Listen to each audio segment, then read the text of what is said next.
here as our person behind the curtain. We certainly appreciate all your support.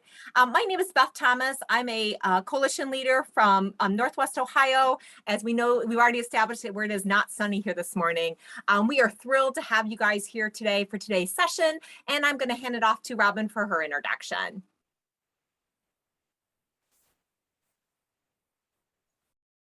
Sorry, apparently it takes me longer to unmute today than, every other day. Hi, I'm Robin Wilson. I also work in the northwest corner of Ohio with Beth, and it's not sunny here either, even though I'm unfortunately not even in the same county as Beth today. So our third presenter today is going to be Shawn. I'm going to hand it off to him for his introduction. Thanks, Robin, and good morning, everybody. My name is Shawn Jeffers. I am with Youth at this Center in Cincinnati, Ohio, and one of the leaders of the Southwest Ohio Adult Allies. I'll pass it back to Beth. Yeah. Thank you, Robin and Shawn. It's great to be here with you guys. We wanted to start off with a question for you guys. So we're going to run this question through Mentimeter. If you're not familiar with Mentimeter, what we're going to ask for you guys to do is either on your phone or in a separate browser window, go ahead and type in menti.com. When you get to that website, here Shawn has shared with us not only the question, but at the top there is a code. You will need to enter that code into the box on menti.com, and then it'll pull up the question for you that you're seeing on the screen here, and we would like you to go ahead and answer it. So the question today is, as an adult ally, what is a gift that you're bringing to the table today? So again, menti.com, and go ahead and enter the code. Thank you, Shawn. He has dropped the code in for you, which makes it a little bit easier to cut and paste. Sometimes remembering that 8-digit number is more than I can handle on a given day. So we're seeing those pop in. We have people bringing empathy to the table, positivity to the table, openness, experience, and passion, making connections with students, validation. Wow, that's a good one. Acceptance, openness. Patience, positivity, making connections with students and watching them create their own idea to create change. Lots of passion. Energy, love it. Calmness on the other side. Sometimes we need that as well, right? Yeah. Support. Deep listening. I love that one. That's a great one. Actually, there are a couple people in the chat who were saying they don't have sound. I think it's working for most folks, but I don't know if there's some way to support them. Ooh, consistency. That's another good one. Building relationships. That was going to come up today as well. Yeah. With joy, focus on strengths. Yeah. Love. Yeah. Sometimes it's just that simple, right?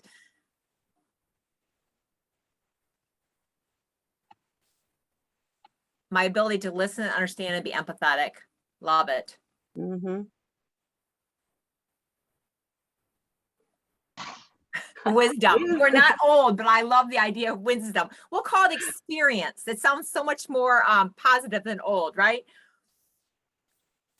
Encouragement, stability. Love all these gifts.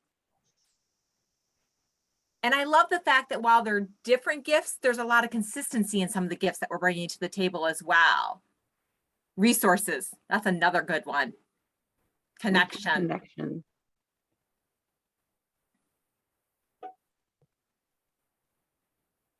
Empowerment, caring, and creativity. Another deep listening. I love the idea of deep listening as opposed to just listening. I like how many people are bringing passion to the table because it's so important when you're working with youth, I think. Oh, yes, definitely, Robin. Advocacy, another strong one. Openness, yeah. Sometimes they just need someone to hear them and truly hear them.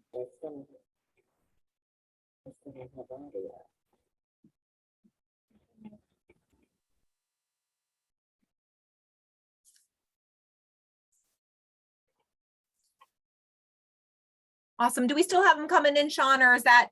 I think we've got most of them in now. So awesome. So thank you for sharing those. And I think it just helps us really frame the conversation that we plan to have today. If you happen to have joined us for the first session on becoming and belonging, we talked a lot about building relationships and this idea that building relationships was really foundational to any work with youth led. As our session today is focusing on creating change through that building of relationships and some work around the SPIF or the SBF, I want us to be thinking about sometimes as adults, as we move to doing things like the SPIF, what happens is we kind of forget about the relationship.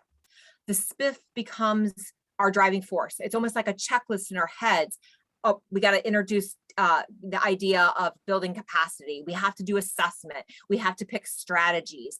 And then what might we forget about in that process and focusing on that checklist and this need maybe for a funder or for our organization's requirements to make sure we have all these things in place, we forget about those relationships. So we want to encourage you as we're thinking about engaging young people in the SPIF to make sure we don't forget about those relationships, that we're using the SPIF to continue to build those relationships as we move the work forward. This idea that relationships continue to be nurtured. It's not something we build relationships in the beginning and then check that off our list. And then we're like, okay, now we're going to move on to the next thing on the checklist, which is as the SPIF process. So as we're thinking this, thinking about sometimes the things that we do with young people, some maybe assumptions that we make about young people, I'm going to turn things over to Shawn to kind of help us lead us down that path. Shawn? Awesome. Well, thank you, Beth. So our title for today is creating positive relationships with young people, or creating a relationship with young people in order to create positive change. And I think one of the things that tends to happen is, as many of us on this call today are youth serving professionals, and we friends and educators might not be here because they sometimes have to be in the classroom. But what tends to happen though is if you were at an event, like a networking event, a dinner party, whatever kind of event, and you were meeting other adults and you kind of say what you do when you say you're either a teacher or you work with young people, sometimes there can be this moment where other adults can be like, oh, I could never work with young people. Oh, like that's can't imagine doing that. I couldn't imagine working in a school, like in the things. And so there's somehow this almost acceptableness of like, how we frame that versus like if I was at a party and I met somebody who was, I don't know, like a banker, like, I would never be like, oh, I could never handle money, be a cog in capitalism. Oh, I could just never, like, right. We wouldn't think about that situation. And if you happen to have banker friends in your family, I'm sure they're fine people, but I'm just using that as an example of the way in our society, right, that we sometimes think about and young people are thought about, how the role a lot of people assume young people should play in our society. So we know this old saying of children should be seen and not heard, and these ways that these things, and even if we actively reject them, yeah, I see in the chat, like, when people don't understand prevention, they're like, oh, that must be hard, like assuming you have to get everyone in the world to stop doing everything harmful to themselves. Like, why haven't you figured out how to do that yet? And just the ways that plays out. But I think just the recognition, right, sometimes that we each, whether it's consciously or not, like we're hearing these messages, they're seeping in, and sometimes they can, be things that can creep into our minds. And we're starting to work with young people and can sometimes get in the way of building those relationships. We're going to be doing an activity today, and hopefully you just got a chance. If you just joined us, welcome. There was a few folks who just joined us, but we were on the Mentimeter. If you still happen to have that Mentimeter up on your phone or your browser, wherever you were, if not, put it again here. There's a link in the chat, or you can go to menti.com. And Beth, you can put the code in for folks if people need it again. What we're going to do, if we were in person, we would have, maybe chart paper and we'd work in some small groups and brainstorm some of this. But what we're going to do is take a minute as a collective group to just think about this question. What assumptions do adults, as a collective group, tend to make about young people? What are the top assumptions? So we at Youth at the Center in Cincinnati, we've been doing this activity for about 6 years now. We have kind of a database that we've put together of all the answers. We've done this with thousands of folks. So we'll just want to kind of hear from you all. And so this is going to be set up word cloud style. You can put up to 5 answers that you want in. We just want to see what are some of the ones that surface from us as a collective group. What assumptions do adults make about young people? And we're just going to see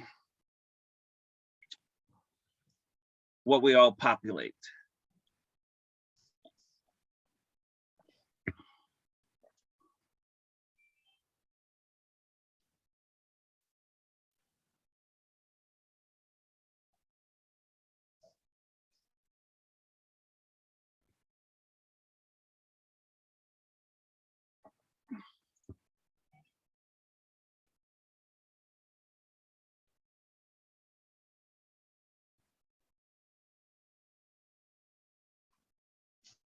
Shawn, we also have some positive ones dropped in the chat. One is about the idea, or not, I guess potentially positive, depending, not sure, Kelly, how this was intended, but maybe the assumption is they can bounce back from trauma because they're resilient.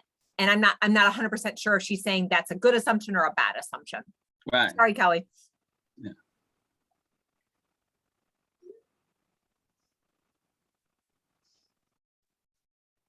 Take about 30 more seconds to capture some of these. So we're seeing right now at the center of our word cloud, saying lazy, selfish, unmotivated. So if you've never experienced or worked with a word cloud before, some of those that are at the center or larger tend to be the most prominent answers that have come up multiple times, some of the smaller ones. And I know we're on we'll share these out as follow-up materials, because once we get 45 people replying, some of these words get really tiny on your screen. See if I can. No, I tried to increase Zoom, but it is not.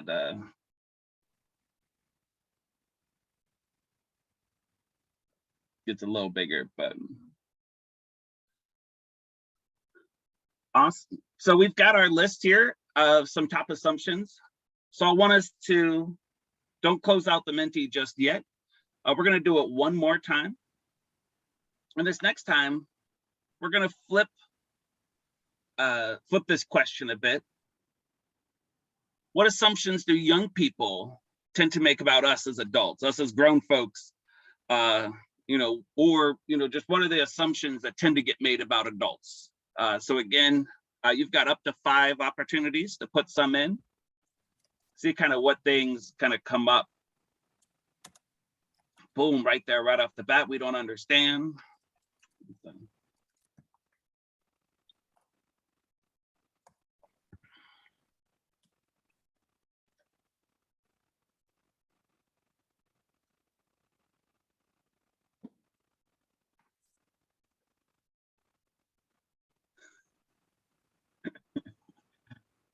We are cringe, we're corny, some of the ones, but we're old, out of touch. Hey, Shawn, old seems to be a bold one in the center there. Yeah, old, out of touch. Yeah, there's a judgmental, don't listen. Some of those, yeah, coming up.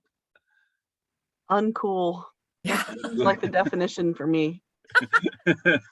I think that may not be an assumption, right, Robin, for most of us, right? Speaking for myself, anyways. I saw controlling flip through there too. Yeah, that's another good one.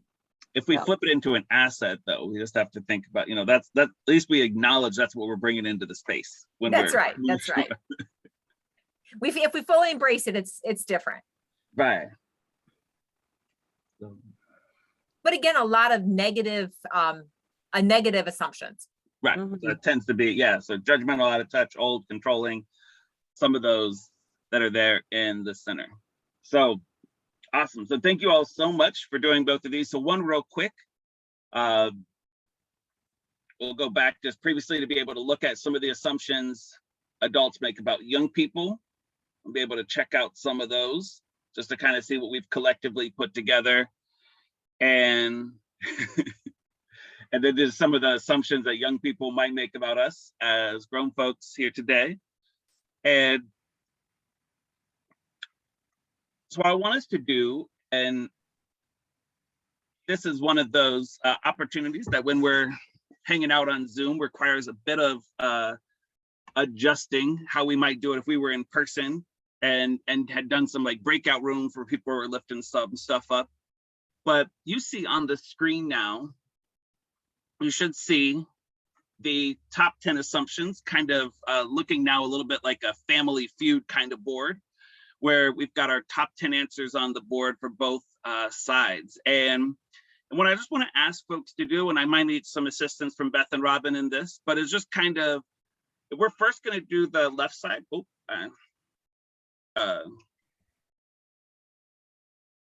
there you go. And that didn't happen. And but we're just going to, on the left side, just think about what are some of the top assumptions adults make about young people that you think on the, that, you know, either from the word cloud or that you think were there, and just kind of put a couple of those either in the chat or if you're willing to come off mute and just kind of lift up a couple that you think are going to be in the top 10 of the list that has happened. So Shawn, I saw a lot of obsessed with their phones or technology. Yes. So, lazy, a technology crazy. Those are popping through the chat. yeah. Resilient. Love Right. that So, one. Obsessed, tech savvy, number 2 answer. Okay, lazy, selfish, Number 1 answer entitled. is lazy. So, yeah. They don't care. They don't care. And sometimes that gets folded into they don't care because they're self-absorbed, self-centered. Selfish is on there. Entitled, I just saw entitled, that is the number 4 answer right there. Entitled or spoiled. Impulsive. Impulsive, number 9. Yep. Impulsive or disrespectful. That one came up too. Disrespectful, number 6. Yep. So y'all are crossing these off. We're either owning these assumptions or just very familiar with these assumptions. Right. So cool. Just for time's sake, we'll just kind of highlight a few other ones here. Troublemakers, stubborn, won't listen to advice, responsible, and immature are some of the other ones on the top 10. We're going to flip to the other side. What are some of the things, again, put it in the chat, that come up most often when, you know, as I said, we've done this with about 4,000 people at this point. So these are the answers that come up most often. What are the people on the right side you think young people make about adults? They don't care or don't understand. I see that in the chat, number 10. There you go. Don't listen is in the chat. Yeah. Corny. Which might fall into that boring, uncool category. Yeah. Old. Don't listen. Don't listen. You know, sometimes is that out of touch or stuck in their ways kind of place. Like critical or judgmental's on there too. Judgmental, number 9. Yep, judgmental is there. So bossy, yes. That's number 6, about being kind of mean, condescending, bossy, being stubborn up in there. Yeah, stubborn is that kind of, you know, stuck in their ways. So cool. We have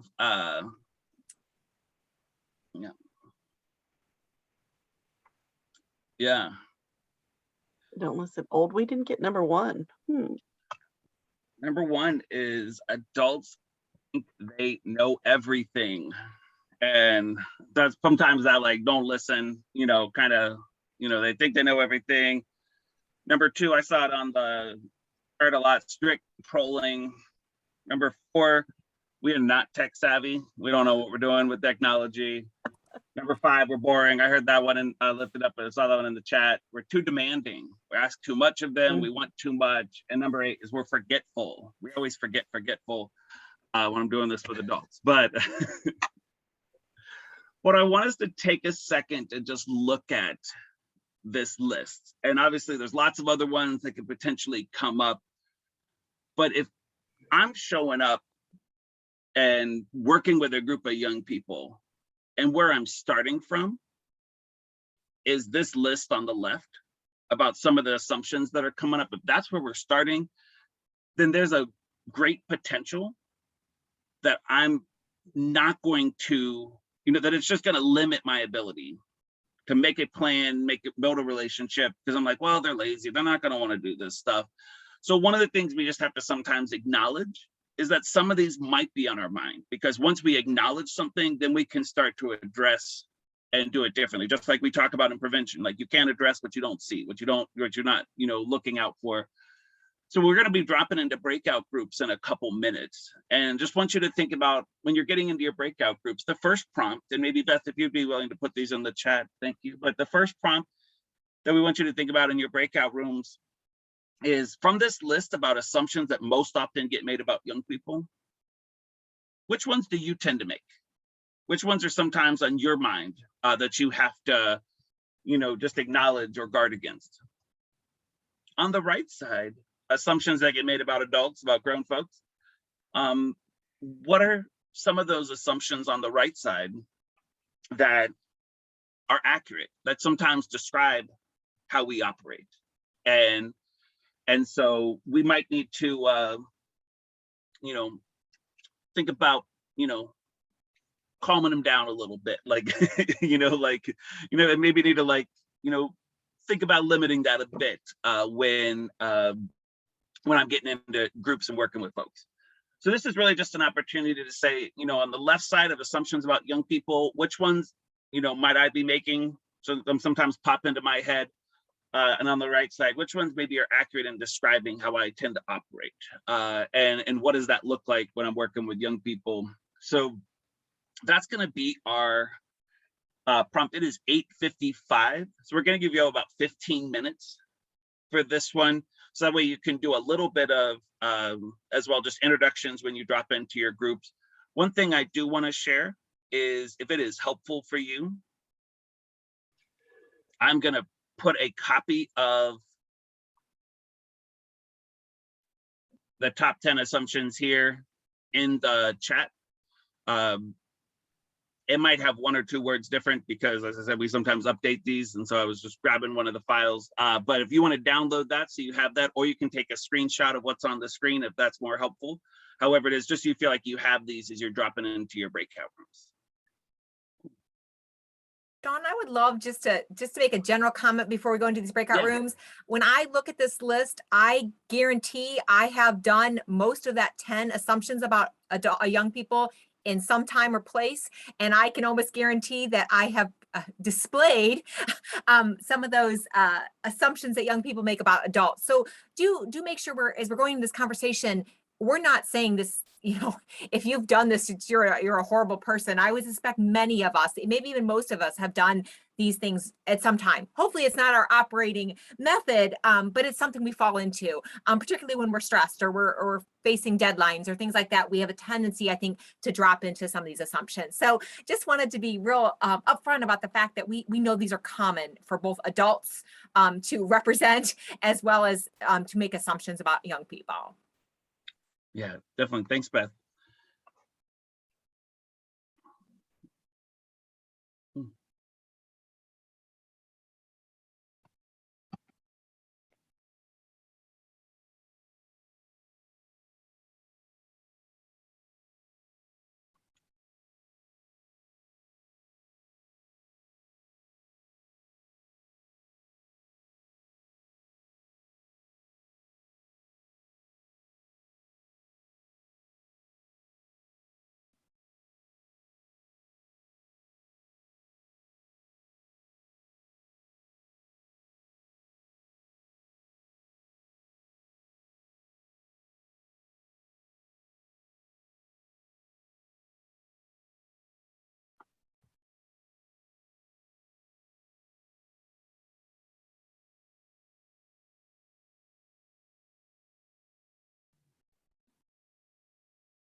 You guys have a good group.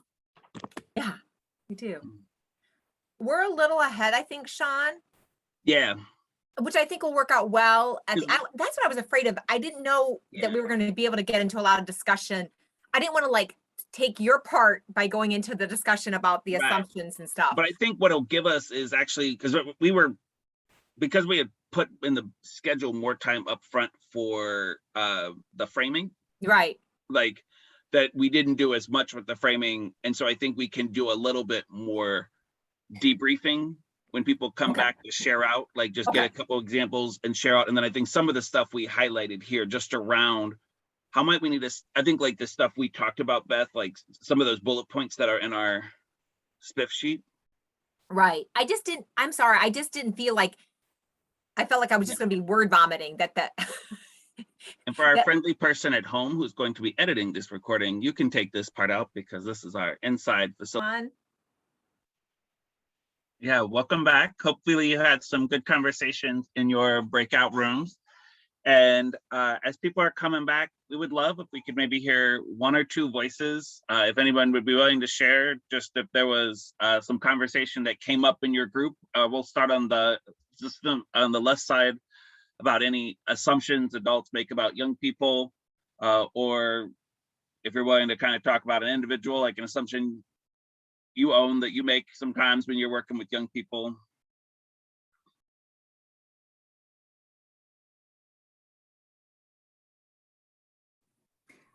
I'll speak. In our group, we talked about how we think they're tech obsessed and tech savvy, but when we ask them to do tech savvy stuff, they usually shy away from it for one reason or another. So we talked about that. We also talked about the entitlement, like how we try to give somebody an incentive, but yet we're still thinking they should just want to do this.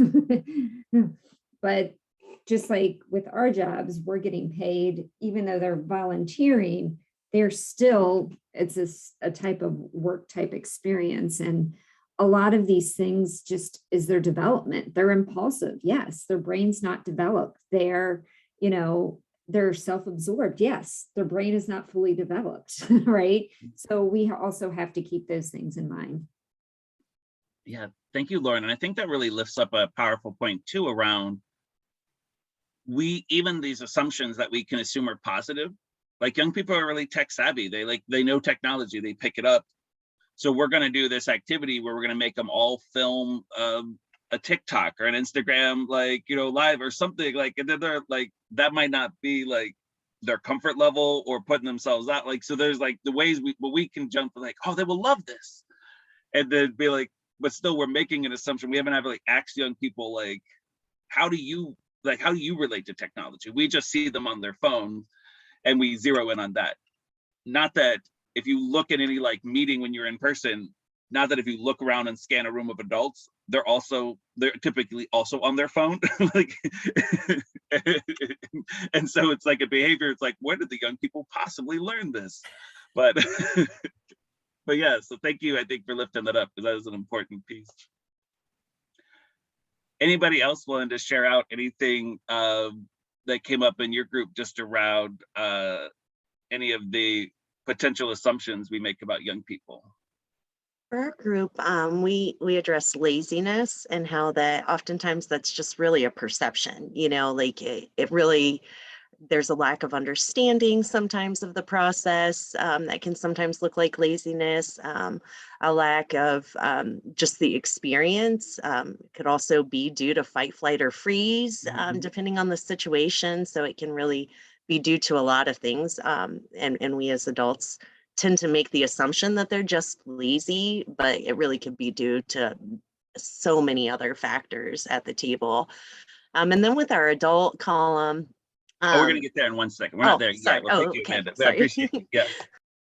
But and Amanda, thank you for lifting that up, because like one of the questions I sometimes ask young people is like, just to help like normalize it in a way. It was like, how many of you play video games on your phone, or like have played a game on your phone? And like most young people raise their hand. And it's like, how many of you have downloaded a game on your phone, died in the first 10 seconds, said this game's dumb, and immediately deleted that app from your phone? Like, right. And so there's this dynamic that sometimes it is easier to just pretend I'm lazy than to say I don't know how to do something and admit that I, being vulnerable, because it's like people already expect me to be lazy. So it's easy to lean into that. So I think that's a really powerful point.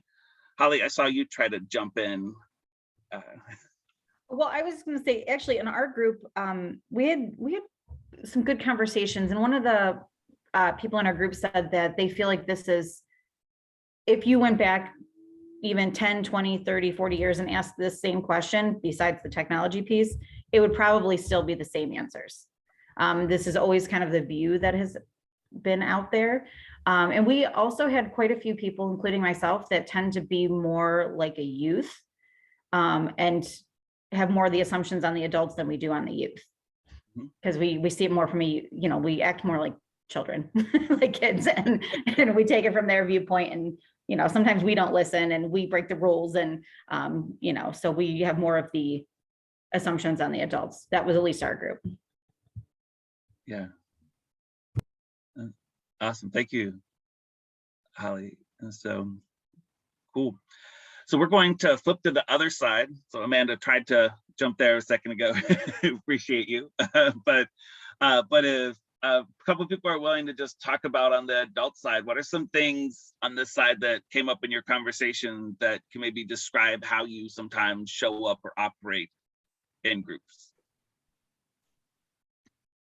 Forgetful was definitely the top of my list. I'm sure Holly and Karen can 100% back me up on that one. I hear it from my own kids. I've heard it from students I work with. They're like, we just said that. And I think in my defense, sometimes it's just that we are always 10 steps ahead. And I have to really remind myself, especially just to just be quiet and just to really listen and try to be in that moment. Because I think it's not me intending to be forgetful, but I think it comes across as I don't care or I'm not listening. And it frustrates, my own kids for sure. So that was a big one on mine, and not tech savvy. But I also think that that's where young people can really feel empowered when you ask them. They love to help. They love to help us older folks that don't understand technology. And I have never asked and had a student say they weren't willing to help me or they didn't get excited about helping me. So I think it's kind of a win-win on that one. Yeah. Thank you, Jenny. I think that's so important to think about the roles. We can ask young people to take roles that they feel they're capable of doing. And I think that helps build their confidence. Like whether it's about, hey, I know my memory is not the best. Sometimes I'm pulled in a number of different directions. Can you remind me that we need to do this thing? And like ask one of them to be, that timekeeper, that reminder person. Ask them to help with technology. I love those ways that we can use that. So thank you for lifting that up. One or two other voices on the right, just about anything else that comes up from that came up in your conversation. Sorry, go ahead. No, that's okay. I was gonna say, I can jump off of what Jenny said is, the not being tech savvy and asking students, can you help me or can you teach me? Or, and also there's a lot of that stereotype against us because, we may be older. They're like, oh, I'll just do it because you don't know how to. You're old. It's like, okay, all right, calm down. Teach me, I want to learn. And then I think the other thing that we also talked about was that old fashioned and out of touch seem like two different things. So in our group, we really talked about yeah, we are out of touch because the newest things happening on social media, or there's this new slang or verbiage, and they say it and we're like, okay, hang on, can you teach us? We're willing to learn. We're out of touch because we're not in that age group that's using that language. So we have to just stop and say, hey, can you yeah, I am out of touch, but I'm not old fashioned where I'm stuck in my ways. And this is how it's done. This is how it's done for 20 years and I'm not changing it. Yeah. So we saw number 3 as 2 different ways. And we did agree that a lot of us were out of touch only just because we're not constantly in that, but we constantly ask for them to teach us. Yeah, that's great. Thank you for that clarification. So go ahead. I find that Urban Dictionary is my friend, sadly and scary, when I'm around some colorful language and whatnot. I always have to look it up, what are you saying? I don't know what that means. Yeah. Indeed, and before we repeat words, it's always good to have a primary source about what does this word actually mean. Yeah.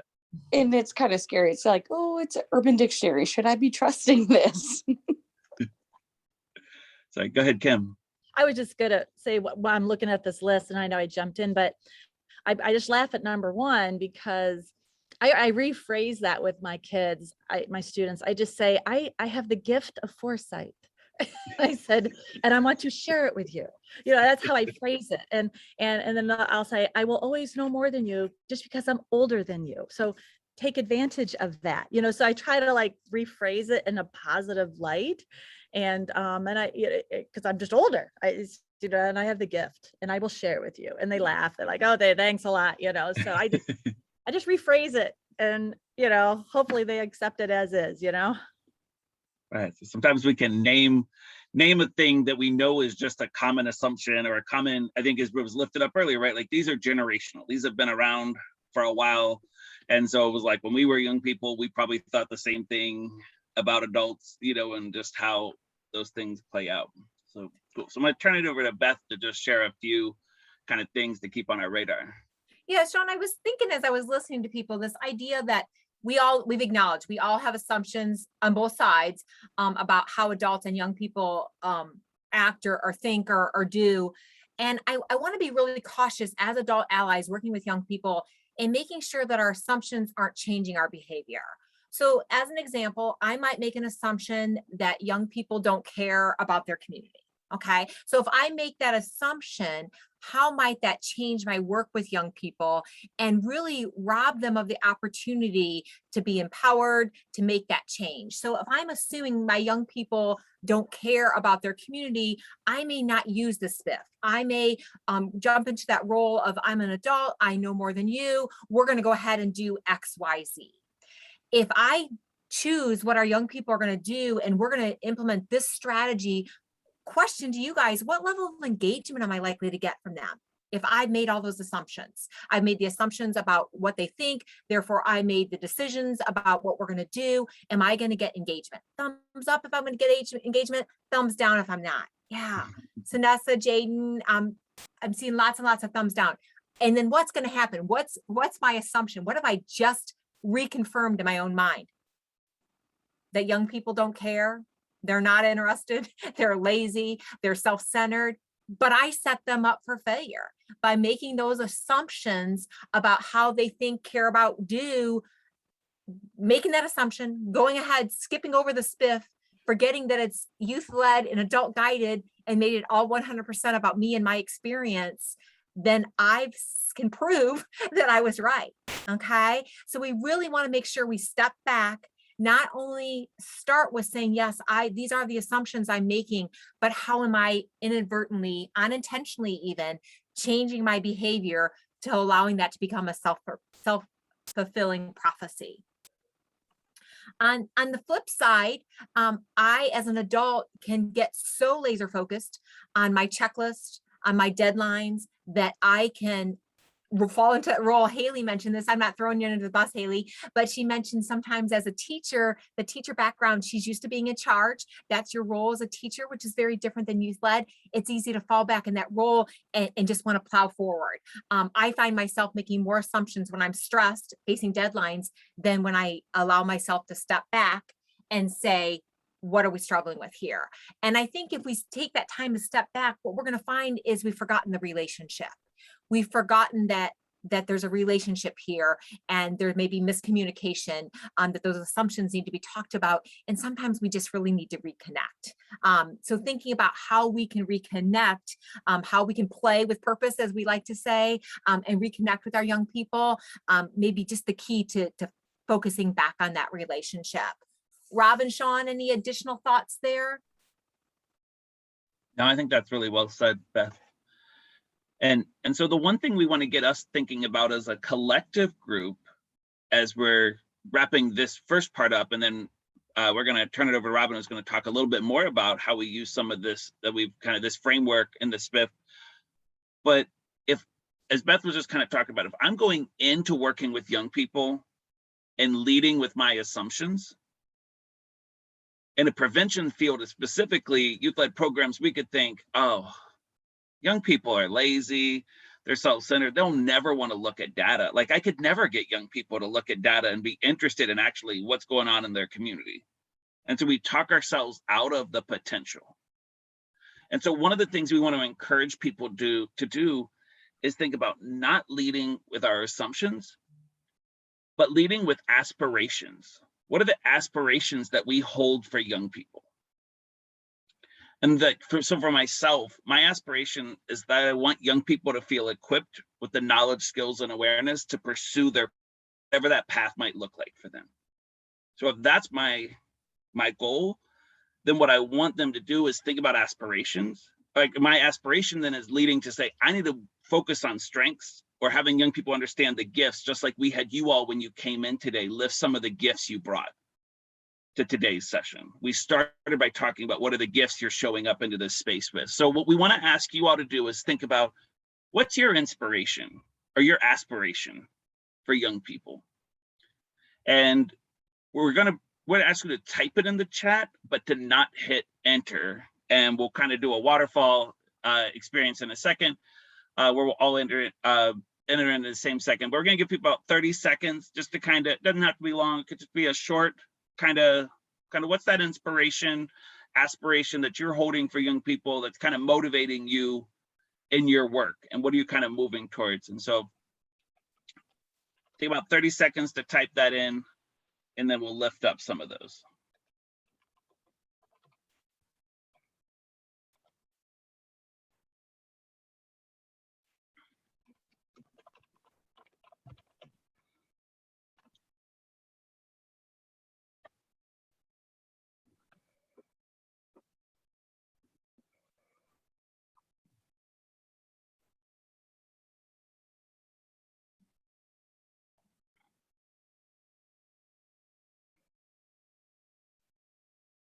Facilitator note, if people's eyes are down at a keyboard and not looking at you, they're still typing.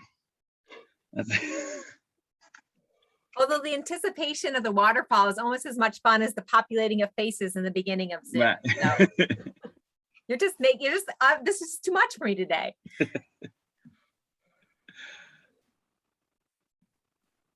All right, so if you're still typing, that's fine, but we're going to start to capture some of these so we can lift up a few. So on the count of 3, 1, 2, 3, hit enter, and start to populate some of those. Awesome.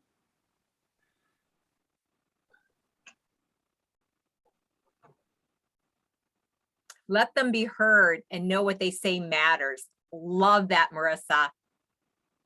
And she's doing a twist on the better seen than heard. I like her version so much better.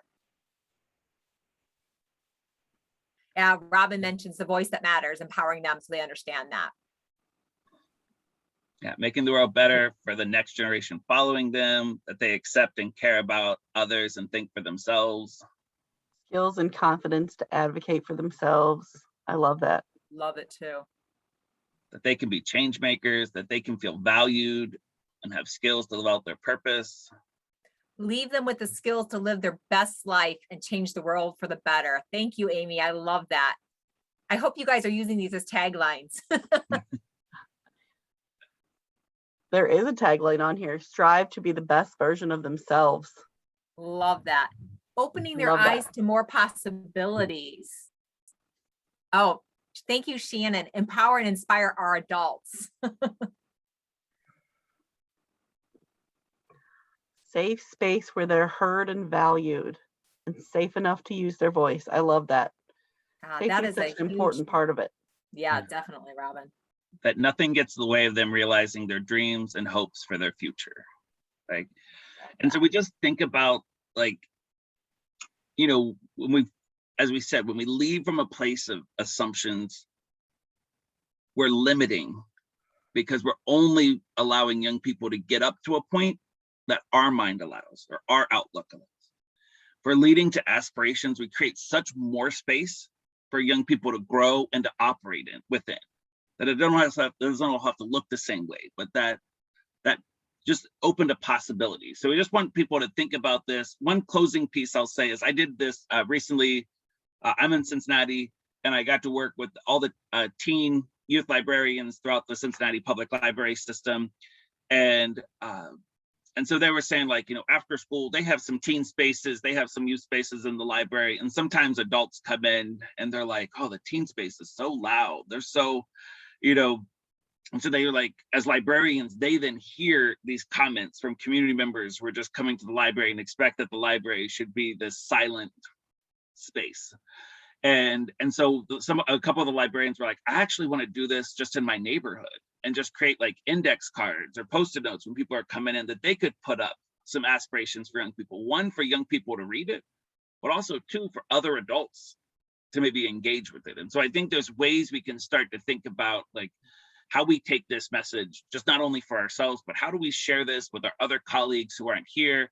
You know, just to think about that framework. So we're gonna now shift to Robin, who's going to be talking to us about the SPIF and just thinking about how we take, now that we've got these aspirations about what we want to see, how can we actually use some data and some evidence and a process to help realize that in our schools and communities? Yeah, so for those of you who aren't familiar, the SPIF is the Strategic Prevention Framework. So it's strategic planning in an evidence-based manner. If you guys have ever seen it, it looks a little bit like a flower. It's very pretty. So what I want to do today is I'm just going to share a really short explainer video that will probably do a much better job than I ever could to try and give you the down low on each one of those sections of the SPIF flower. And then we can have a little discussion when I'm after that's shared. Let me just open my screen. Okay, here we go. As you hear it, somebody give me a thumbs up to make sure. The Strategic Prevention Framework, or SPIF, is built on a community-based risk and protective factors approach to prevention with a series of guiding principles that can be utilized at the federal, state, tribal, and community levels. There are 7 phases of the SPIF: assessment, capacity, planning, implementation, evaluation, cultural competence, and sustainability. Cultural competence and sustainability are at the center of every phase of the SPIF and should be considered in each aspect. The first phase of the SPIF is assessment. The SPIF is a data-driven process that answers the question, what is going on in my community? We want to assess profile and population needs, resources, and readiness to address needs and gaps. We want to assess prevention needs based on epidemiological data. And culturally, we want to make sure that we assure that the data is culturally responsive and appropriate. The next phase is capacity. Capacity is the ability to mobilize stakeholders and resources to address the needs of a community. Building prevention capacity is all about taking a look at personnel, knowledge, and skills, as well as community and organizational resources and readiness. In essence, capacity equals resources plus readiness. With regards to cultural competency, we want to make sure that we examine community resources and readiness and check cultural representation. The next phase is planning. In this phase, we want to develop a comprehensive plan which includes strategic goals, objectives, logic models, and action plans. When developing logic models and action plans, it is essential to determine who may be missing from the process and to make every effort to ensure that the plan is culturally inclusive. The next phase is implementation. In this phase, we want to implement evidence-based programs, policies, practices, and strategies. And what we want to remember about cultural competency at this phase is that interventions that are effective and appropriate for the community ensure that all stakeholders and community partners are involved and on the same page, and cultural adaptations are made as needed. Evaluation. In the evaluation phase, we want to measure the impact of the intervention and its outcomes. In this phase, we monitor, evaluate, sustain, and improve or replace those things that aren't working. The purpose of evaluation is to look for areas of improvement. With respect to cultural competence, it is important to make sure that the community is involved in all aspects of the evaluation process. Cultural competence. We want to consider cultural, gender, ability levels, and sexual orientation in all aspects of the SPIF. The reason why we do this is to eliminate service and participation disparities for people of diverse racial, ethnic, and linguistic populations. Each step of the SPIF requires and greatly benefits from the participation of diverse community partners.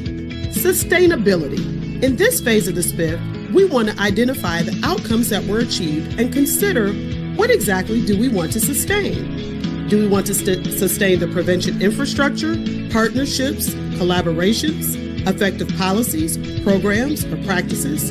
It's important to remember that the individuals and institutions you involve will change as your initiative evolves over time, but the need for prevention partners will remain constant. Culturally, we want to remember that the levels of partnership that are most culturally relevant to the community. We want to remember that valuing diversity and awareness and acceptance of differences throughout the SPIF is really important in the sustainability phase. In conclusion, the SPIF is designed to help practitioners gather and use data to guide all prevention decisions. Communities may also engage in activities related to multiple steps simultaneously as their needs evolve. Earlier prevention models often measured success by looking at an individual's program outcomes or changes among small groups. But effective prevention means implementing multiple strategies that address risk and protective factors associated with the problems or issues in a given community. In this way, we are much more likely to create an environment that helps people support healthy decision making. And that's the SPIF.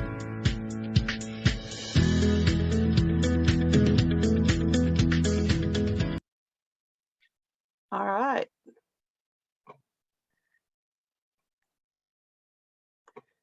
So hopefully that's not the first time you've ever heard the SPIF, but if it is, that's all right.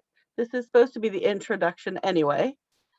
So what stood out to you guys about that video or about the SPIF in general in relation to our discussion about aspirations and building connection with youth? Anybody have any thoughts?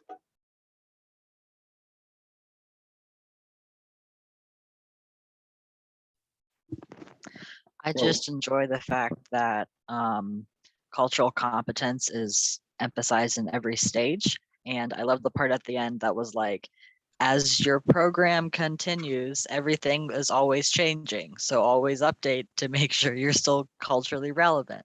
And I think that's just a really important piece. Agreed. It is. I would just piggyback off what Jaden said there. I think it just really lends to the point that it doesn't matter what our plans are. Like, we might have plans, but when we start to think about more cultural competencies and how do we actually meet the particular needs of our community, we might have to change a lot of the plans that we had in mind. So that kind of gets back to our lists earlier about stuck in our ways or old. We actually have to, if we intend to really do and make a difference, we have to step out of some of those habits and patterns we have. That's so true. We have two people with their hands up. Shannon, you want to go first? Sure. I was just going to say that video, really gave a nice summary about the SPIF, so it could be captured and understood, not only for youth, but I think even adults who really aren't in prevention work. So it does provide that understanding without the know-it-all language. Yeah. Sometimes, you try to introduce things in the prevention field and there are so many acronyms and specialized words that people don't have any idea what you're even talking about. Amanda, I see your hand as well. Yeah, I love that video. It's so refreshing to be, on a platform with Youth Led, because I also do prevention education piece. And, for Youth Led, it just can be so much more responsive and ever changing, whereas our evidence-based practices can't be. So it's really, to me, that's really refreshing and empowering for me as an adult, to have that process and it to be relevant continuously with the young people the new young people that are coming up into your Youth Led programming. Yeah. Robin, there's a note in the chat from Haley saying the importance of youth being involved in it all.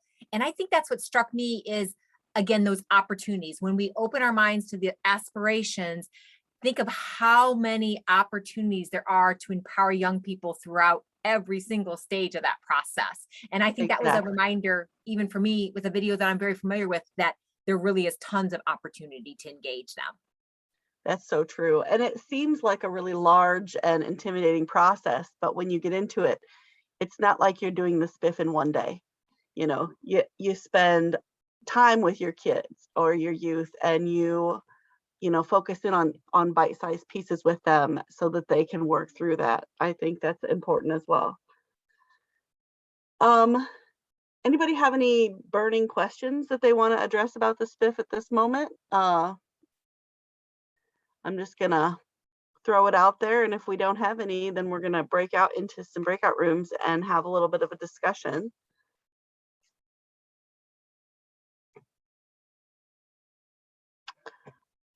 All right, so I have some prompting questions that I'm gonna throw in the chat that I'm hoping that you guys will discuss in breakout rooms together. Talking about what kind of barriers you might have as an adult ally to implement. And those of you who are well-versed with the spiff might also share some innovative ways that you've overcome those, or maybe brainstorm together to try and discuss that, and how we can use those relationships to support our efforts. Yeah, one thing I would add, Robin, and I think Amanda, you hit on it, is that sometimes our youth prevention efforts can seem full of possibilities, but we know we have to get through authorizing authorities on the way to get to work with young people, that sometimes the adults, administrators or executives or different folks who are maybe in the way, like, aren't there. So I think this is really an opportunity as you're going into breakout rooms to just brainstorm, like, what are some of those barriers that are in the way of pursuing those aspirations you laid out earlier for the young people? Yes. Are there creative ways other folks have maybe tackled those or addressed those that we can think about, borrowing for our own programs? So cool. Okay, here come the breakout rooms. We have about 10 minutes for this one. Oh, thank you, Shawn. You're welcome.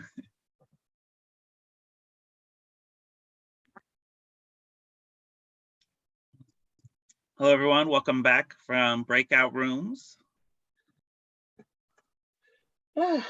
Sorry, we got cut off at the very end there. We were having some discussion on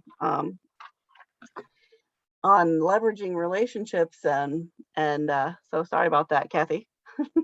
Hopefully everybody got the gist of what you were trying to say. So let's do a brief share out. What were some of the big barriers that maybe were across the board? Anybody want to share?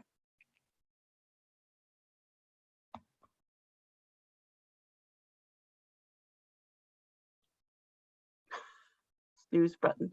I wish there was a snooze button in breakout rooms. Like, we just need one more minute. In our group, we talked about time, not having time, especially if you're there, if you're in a school only once a week. How do you work with your groups and get things going when you only see them very little? The other piece of that was also, we have somebody who's working with middle school students and doing the spiff process, and they immediately just want to get going on projects. They don't care about that. They just want to move forward. So how do you kind of slow their roll and say, take them through the process, but still give them what they need? And then we also talked about data collection and to show funders that we're doing stuff when you're really struggling to collect the data. Yeah. Our group talked a lot about adults being barriers, like school administration, not even getting the buy-in, and then also just the sustainability of the group and the diversity of groups, and not being able to have representation from all different groups in a school or in a community. Yeah, my group talked about that as well, Jenny. And Haley and Jenny, or Holly, I'm sorry, Holly and Jenny, that reminded me of a conversation Shawn and I were having earlier about this idea that we need to also help educate our communities that So one of the outcomes is about the youth development, that we get so focused sometimes on the outcomes of our programs that we're expecting our young people to make these changes in our community that we as adults haven't been able to solve. We probably created the problems. Now we're saying, young people, you figure it out. So remember that part of our outcomes is the individual and group efficacy, helping them understand that they can change the world, even though maybe they weren't able to move the needle on mental wellness or whatever your topic of focus is. So that's on us as adult allies to help educate our community that that's an important outcome. And I would argue probably the more important outcome is their youth development, as opposed to whatever outcomes are given to us by an outside funding source. So keep that in mind as we're moving forward to make sure we're including those outcomes around youth development and their efficacy and collective impact and things like that, as much as the outcome around whatever the topic is you're focusing on. I think one other thing building on that, Beth, is as adults, if we get back to some of the assumptions, right, like strict and controlling can sometimes be one of the ways that we worry that if a process we're doing with young people does not seem destined to have some great success that we can put in a grant report, that then we just throw out the whole youth-led program and we're like, well, I'm just gonna do it myself and just make it happen. And we lose the opportunity for young people to learn, through that, because we're worried if it fails, it's gonna look bad. It's gonna reflect on me or my organization, and it's gonna be bad. And so I think being able to be honest about what we're promising, what we can actually accomplish in grant reports, and then actually being able to highlight that, like, we didn't get the outcome we wanted, but here's the ways we saw learning or growth. And there can be other ways we highlight and lift up that positive change did happen. I agree with you that I always have to say the mantra over and over, Shawn, that we heard all through our training for the last however many years we've been doing this. Let them fail. Let them fail. That you have to, because they don't become resilient or build problem-solving skills without that. Yeah. And I think the other half of that is let them fail and trust in the process. Yep. Because if we don't, then I think that's where some of those assumptions about adults pop in, that we're bossy and controlling, and because we want it all to go the way we want it to go, instead of just allowing them that space to fail if necessary. But That's I a think, very valid point. I think one of the worrying about the failure is sometimes failure means there's no money coming back. So I think, in my case, I'm like, oh, we don't succeed or show this, we might not get that funding back. So I mean, I agree with you. I love watching. I think there's a learning process with a failure, but as a teacher, you're kind of like, well, if this does nosedive, are we going to get the funding for next year? So it's just like really messy, little circle we have there. And I feel your pain, Kim, but I think that's where we come back to helping our communities understand the value in youth-led itself. Even if they fail, there's still outcomes gained, positive outcomes gained. And we as adults, I think, tend to focus on those other outcomes as opposed to thinking of that youth development piece. And I feel your pain. I know if you don't have money, you can't do anything, but. Yeah. All right, real quick, I saw Tanya was gonna jump in. Or is it, you good? All right. No, I was just gonna piggyback off of the not allowing kids to fail piece when we talked about what we see the kids as, and we talked a lot about the entitlement piece for kids. I think not allowing them to fail kind of supports or pushes forward that agenda of entitlement as well. Great point. Thank you. Yeah. So we could continue this conversation for a lot longer. And you know what? It doesn't have to end, because there are 2 more trainings in this series, and there will actually be on June 10th for the SPIF specifically, a deeper focus on some of the things we've been talking about, how we can go deeper with our groups. So I don't want to cut off, because I see there's like excitement and ideas generating, but just wanted to say it's going to be paused for future and then our next session. Shawn, and Ashley has dropped the registration link for the May 6th session, which is the deeper dive on the empowerment framework that YCEA EF that was discussed earlier. So she has dropped that into the chat as well if people are interested, and then watch PAA for the second session on this spiff. Yeah, I dropped a couple of resources as well in the chat a little bit ago. If anybody is interested in checking that out, we have a little bit of a planning resource at the Ohio Adult Allies website. And then I linked out the RLC page so that you can kind of check out and see what kind of local trainings might be happening, as well as this May 6th and June 10th training that's coming up.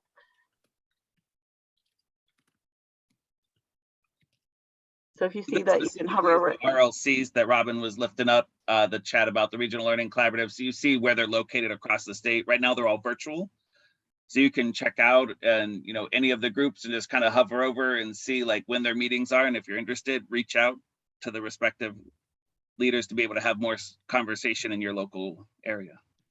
I'm going to shamelessly advocate that we have one coming up on the 20th of this month, and it's virtual, so you all can come. Yeah. And keep in mind, if you're unable to attend events, we are available for technical assistance. Feel free to reach out to any of us. Our contacts are all there on the Adult Allies website, as well as the Prevention Action Alliance website. And we are more than happy to have conversations, meet with you in person, whatever we need to do to provide the support that you might need. Ashley, I think, oh, yep, yeah. Ashley has already dropped in. She's so ahead of the game. She's already dropped into the chat the evaluation link. So make sure you complete that in order to receive your CEs for today's session.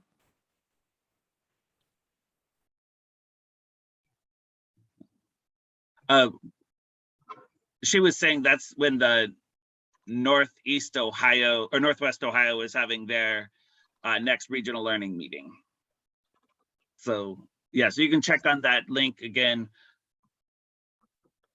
Thanks, Shawn. I was typing it, but you were much faster just saying it. Awesome. So it's 1 minute after 10. So please do that evaluation, your CEs. And thank you all so much for being here. And hope this has been a helpful conversation and framework to think about how we can build positive relationships to create change. And we appreciate each and every one of you and all the input and ideas and experience you shared with us today. Thank you.